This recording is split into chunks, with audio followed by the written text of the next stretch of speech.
It's all Xian, and it's boring. Ini tuh bukan salahnya Xian. Yang ngurus screen time itu adalah tim produksinya. Leaders Entertainment itu telah mengajukan gugatan terhadap Xian. Itu merupakan tindakan penipuan terhadap perusahaan dan tim produksi program. Hi everyone, I'm Yusul Kim and welcome back to my YouTube channel. Guys yang lagi nonton, gimana kabarnya hari ini? Apakah dalam kondisi yang baik-baik saja? Atau mungkin sebaliknya ya guys, lagi dalam kondisi yang baik-baik aja? Apapun yang terjadi, kalian gak boleh menyerah ya. Ayolah semangat, fighting.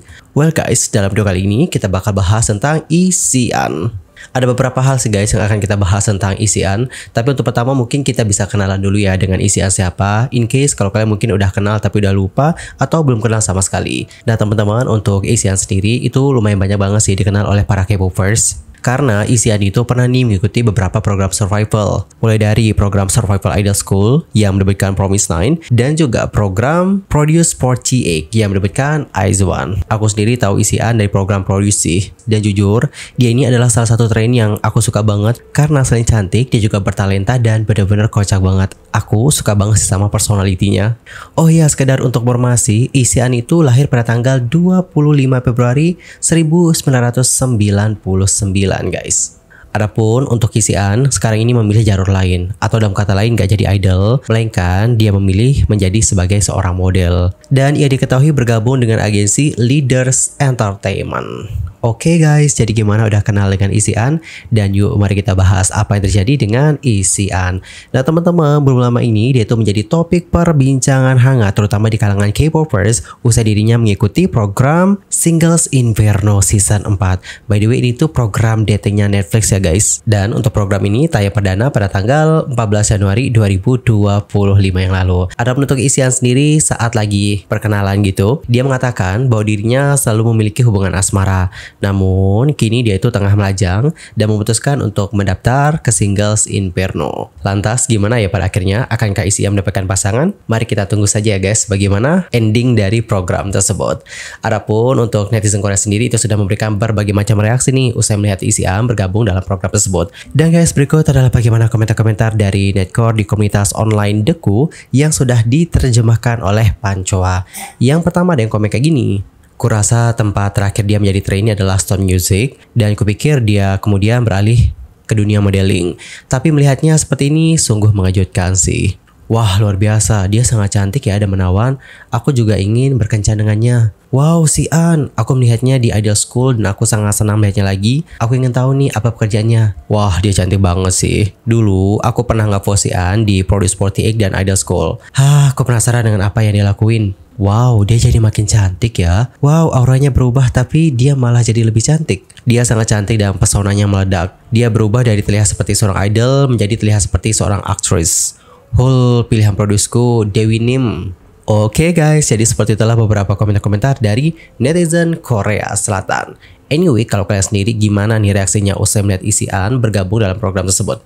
Coba dong tulis reaksi kalian, entar komen ya di kolom komentar. Di sisi lain, sekarang ini ya guys muncul reaksi pro kontra nih dari kalangan netizen global usai melihat bagaimana screen time dari Xian yang dianggap kayak wih lumayan nih screen time-nya. Netizen lantas membicarakan tentang bagaimana peran Xian atau penampilan Xian dengan bagaimana Kwon Hee ditampilkan dalam program tersebut. By the way, untuk Kwon Hee ini adalah kontestan dari Singles Inferno season ketiga ya guys. Lantas, apa sih alasannya kenapa banyak netizen yang seperti membandingkan tentang bagaimana Kwon Hee dan juga Xian ditampilkan dalam program tersebut? Nah, seperti yang aku lihat ya guys, ada beberapa alasannya nih. Alasan pertama, baik Xian dan juga Kwon Hee itu disebut sama-sama sangat menonjol di season masing-masing. Terutama di season ketiga, acara itu seperti berfokus nih pada Kwon Hee. Nah, kalau di season yang sekarang ini, itu fokusnya adalah ke Xian. Alasan yang kedua, baik Kwon Hee dan juga Xian itu sama-sama menarik perhatian banyak kontestan lainnya. Jadi bukan hanya satu doang nih yang tertarik sama mereka, tapi ada beberapa kontestan yang tertarik dengan mereka. Dan ini pun lantas memunculkan dugaan bahwa hal ini itu menjadi pemicu terjadinya cinta segitiga di setiap season. Dan para penonton seperti memiliki berbagai macam opini guys mengenai hal tersebut. Di sisi yang pro mengatakan bahwa fokus dari acara tersebut ke kontestan tertentu itu diperlukan. For example, misalnya fokusnya ke Xian dan juga Kwon Hee itu diperlukan dikarenakan keberbedaan mereka yang dapat menghidupkan acara tersebut.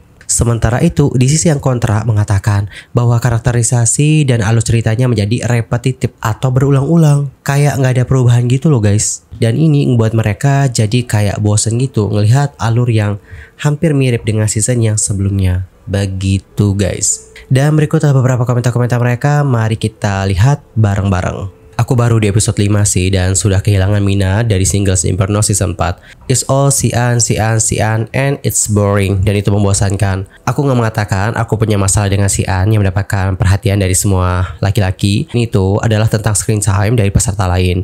Itu terlihat sangat mirip loh dengan musim lalu dan itu cuma pendapat aku aja ya. Kalau kamu suka ya, it good for you. Xian cantik ya, but jujur aku nggak ingin menonton acaranya hanya untuknya karena ada banyak orang loh selain dia. Sangat setuju. Seperti aku mengagumi Xian pada awalnya, tapi seiring berjalannya waktu aku menyadari bahwa screen time-nya terlalu banyak. Aku suka Eugene dan Jion tapi mereka jarang muncul. Aku nggak ingin melihat kebencian yang diarahkan kepada Xian karena time screen atau screen time, padahal dia sama sekali nggak bermasalah. Just reminder. Kenapa ya orang mengarahkan opini untuk membenci Xian? Dia mendapatkan banyak screen time karena banyak pria yang tertarik padanya. Seperti sebelumnya, ada banyak pria yang tertarik pada Song Ji-a. Aku juga kehilangan minat sih karena pembagian screen time sangat gak adil loh. Mereka hanya menunjukkan siapa yang mereka ingin tunjukkan dan itu menyebalkan. Kurasa dia itu adalah Guan Hee musim ini yang menjadikan banyak orang sebagai pilihan sampai tidak yakin dengan perasaan satu orang yang disukainya. Season 3 semuanya tentang Guan Hee dan kali ini Xian. I don't have problem with that. Oke guys, jadi seperti itulah beberapa komentar-komentar dari para netizen. Well, kalau menurut aku nih, saya pribadi, aku sih paham banget ya dengan bagaimana perasaan dari para penonton. Pastilah mereka itu akan merasa bosan jika mereka melihat bahwa alurnya itu terasa sama gitu seperti yang sebelumnya. Dan nampaknya tim produksi dari acara tersebut bisa mempertimbangkan tentang beberapa kritikan dari netizen ini. Kenapa bisa sampai dibilang alurnya terlihat mirip dan sebagainya. Supaya kedepannya bisa diperbaiki. Sehingga mereka nggak akan kehilangan penonton. Karena balik lagi nih guys, tujuan mereka membuat acara tersebut untuk apa? Tujuannya adalah untuk menarik banyak penonton. Namun di sisi lain seperti komentar-komentar yang aku baca, ada komentar yang seperti kayak gimana ya? Gue paham gitu, mereka kesel mungkin atau merasa bosan ngelihat bagaimana pembagian screen time-nya yang kurang adil atau kayak terkesan repetitif seperti season sebelumnya. Ya gue paham gitu ya kan. Tapi kalau sampai ada yang ngehit Xian di kanal tersebut, sampai berikan dia komentar yang negatif di kanal tersebut, sorry aja ya, aku nggak paham kenapa bisa seperti itu. Karena ya ini tuh bukan salahnya Xian gitu guys. Yang ngurus screen time itu adalah tim produksinya, bukan Xian. Kecuali Xian yang jadi editor, dia yang jadi sutradara, dia jadi produser. Oh nanti banyakin ya screen time gue ya. Mungkin gue dapat paham gitu kenapa dia bisa dikritik dikarenakan banyak screen time-nya. Tapi di kasus ini Xian itu kan cuma jadi kontestan. Dan ketika dia diberikan banyak screen time, itu adalah urusannya pihak acara gitu, bukan urusan dari kontestannya. Dan Yorobun, kalau kalian sendiri gimana nih pendapatnya akan isu yang satu ini? Antar komen ya di kolom komentar. By the way, ngomong-ngomong tentang Xian, kalian tahu gak sih guys, belum lama ini ya, atau tepatnya pada tanggal 21 Januari yang lalu, Leaders Entertainment mengumumkan bahwa mereka itu telah mengajukan gugatan terhadap Xian dengan menyatakan dia telah melanggar kontrak eksklusif dan ketentuan-ketentuannya. Kami akan mengambil tindakan hukum. Perusahaan tersebut lebih lanjut menjelaskan, sejak Agustus 2023, kami telah secara eksklusif mengelola aktivitasnya Xian.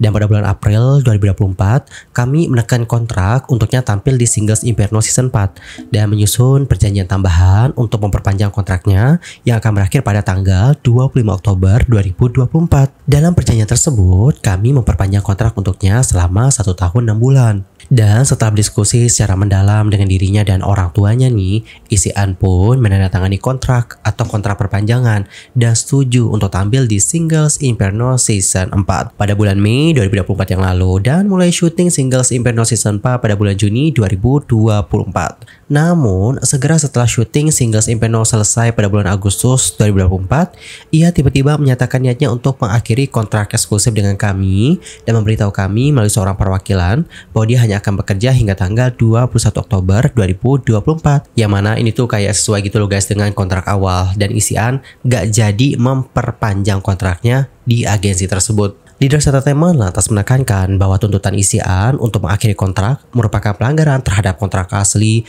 dan perjanjian tambahan yang sudah diperpanjang. Agensi tersebut lantas menyatakan keberatannya tidak memiliki dasar yang cukup. kami telah mengumpulkan bukti yang cukup dan sedang melanjutkan dengan tindakan hukum. Dirinya telah mengabaikan kontrak setelah kita berikan kontrak ikut di Singles Inferno 4 dan kemudian secara sepihak menyatakan pengunduran dirinya dari kegiatan atau kontrak selanjutnya. Itu merupakan tindakan penipuan terhadap perusahaan dan tim produksi program. Kami berkomitmen untuk mencegah insiden serupa di masa mendatang. Oke teman-teman, jadi seperti itulah bagaimana statement dari agensi ya. Dan hingga sekarang atau hingga video ini dibuat, Isian belum memberikan tanggapan nih guys terhadap bagaimana pernyataan dari pihak agensi. Dan guys, gimana nih pendapat kalian akan isu yang satu ini? Antar komen ya di kolom komentar. Anyway, cukup sekian aja untuk hari ini. Aku Yusel Kim pamit dan aku juga mohon maaf ya guys kalau ada kesalahan. Baik itu dalam ucapan, sikap, tindakan, dan mungkin ada kesalahan formasi. Mohon koreksi ya. Sampai jumpa semuanya dan selamat beraktivitas. Goodbye everyone. Bye-bye. Well guys, di akhir video ini aku izin yang untuk jual produk-produk yang cocok buat kalian para pejuang jerawat. Kita mulai dulu dari facial foam. Ingat ya guys, waktu kalian jerawat, kebersihan wajah itu emang benar-benar harus dijaga banget sih. Anyway, kalau facial foam sendiri mungkin kalian bisa pakai facial foamnya JF yang anti acne ini ya guys. Karena di sini tuh dapat beberapa kandungan yang benar-benar bagus banget untuk merawat jerawat. Langsung aja aku bacain kandungannya apa saja. Ada sulfur dan juga salicylic acid, yang mana kandungan ini dapat membantu merawat kulit yang berjerawat, mengangkat sel kulit mati, dan juga membantu melawan bakteri penyebab jerawat. Terus ada juga nih kandungan oleanolic acid yang dapat membantu mengurangi minyak berlebih di wajah. Terus di sini ada juga kandungan hama melis extract yang dapat memberikan rasa nyaman dan juga lembut pada kulit yang berjerawat. Dan harganya juga benar-benar terjangkau banget sih guys. Kalian bisa cek deh tag produk secara langsung. Terus kalau untuk serum, aku punya dua rekomendasi sih. Yang pertama adalah produk lokal, terus ada juga produk Korea. Nah kalau produk lokal itu, ini adalah produknya Clean Face yang Acne Care Serum. Nah di produk ini terdapat beberapa kandungan nih guys, seperti Natural BHA, Niacinamide, dan juga Aloe Water. Selain pembantu merawat kulit yang menjerawat, ini juga dapat mencerahkan nih guys, karena di sini ada kandungan Niacinamide-nya. Dan ini juga dapat melembabkan dan melembutkan kulit karena ada kandungan Aloe Water-nya.